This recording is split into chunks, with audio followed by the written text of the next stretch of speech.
Hi, good morning. Araya here. At the moment, just journeying through some insight and things that are coming up for me. Obviously, sharing through the lens of my being in terms of what I am experiencing after this powerful Lion's Gate.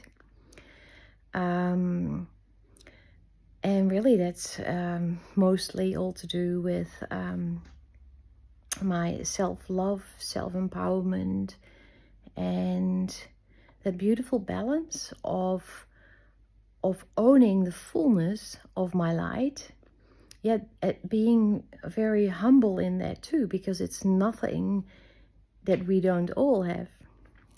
So I'm journeying with that and feeling into it, and yeah, gosh, aren't we our own harshest critics at times?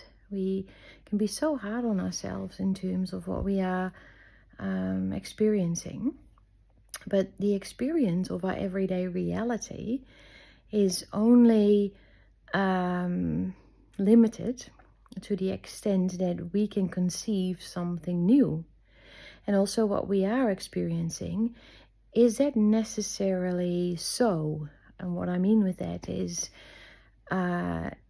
are you experiencing something that is still in your foundation, in your genetic and energetic makeup, or are you experiencing something that is actually on its way out because you've been shifting things, because you've been changing things within? So it's very possible that what we feel, what we see, what comes into our everyday reality is actually something that is on its way out, that you are no longer resonating with.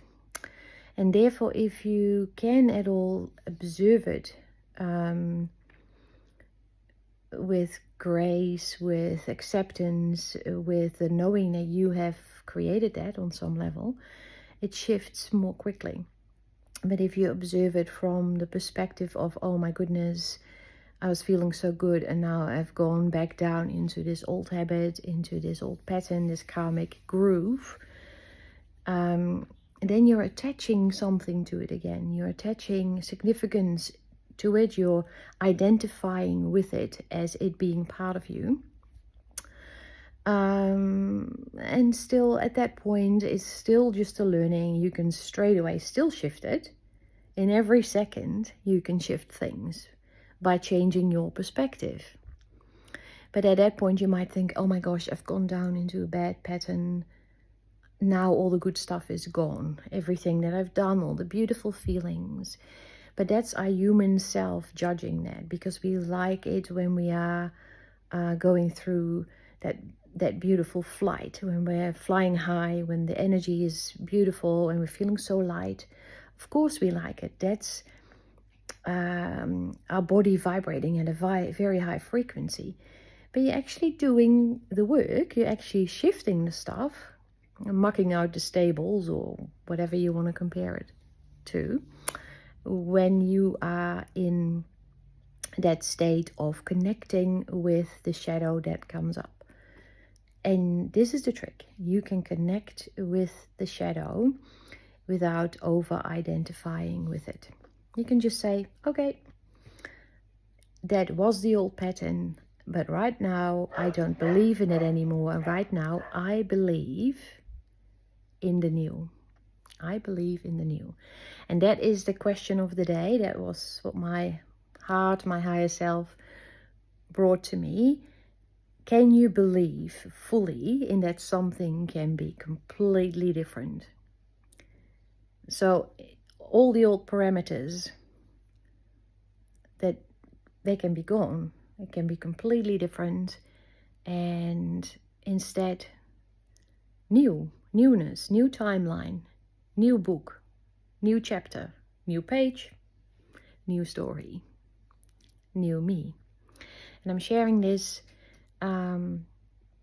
because I think that's important for us to remember after this Lion's Gate. That's the way for us to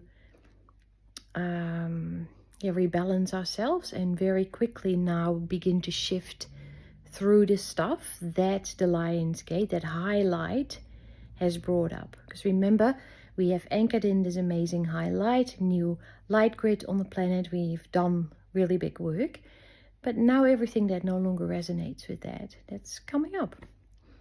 And we don't need to attach anything to it. Just, observe.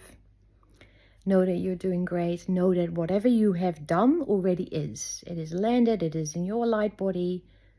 It is part of you. And we're doing amazing stuff.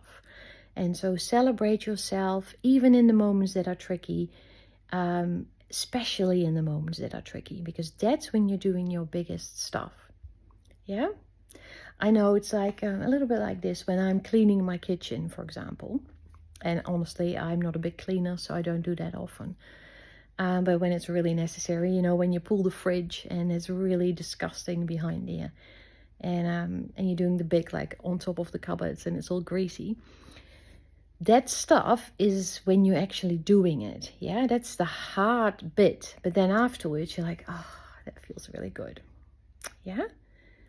So with this anchoring of the light, what we actually do is a little bit in reverse. We anchor that beautiful light. So we first have the clean kitchen, but then we still have to muck it out, if you make sense of what I'm trying to say here.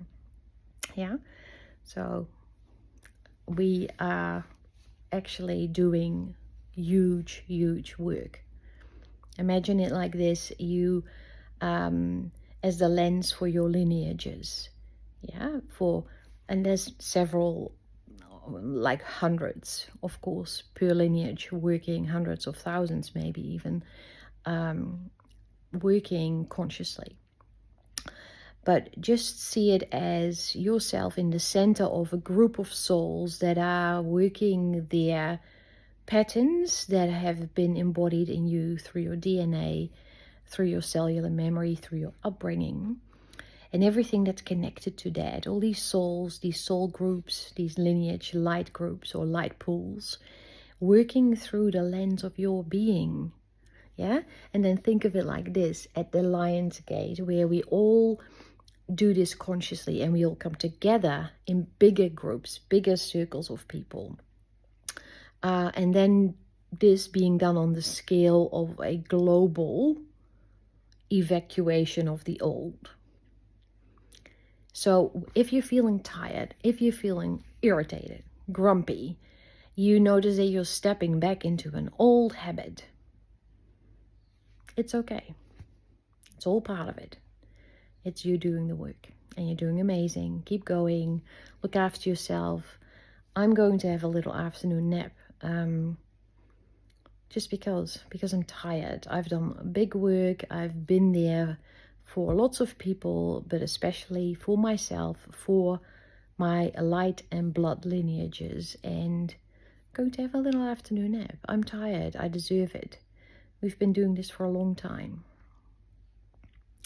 Yeah, so celebrating you, celebrating us, celebrating the collective, celebrating myself, and celebrating the light that is in all of us. I love you. Bye.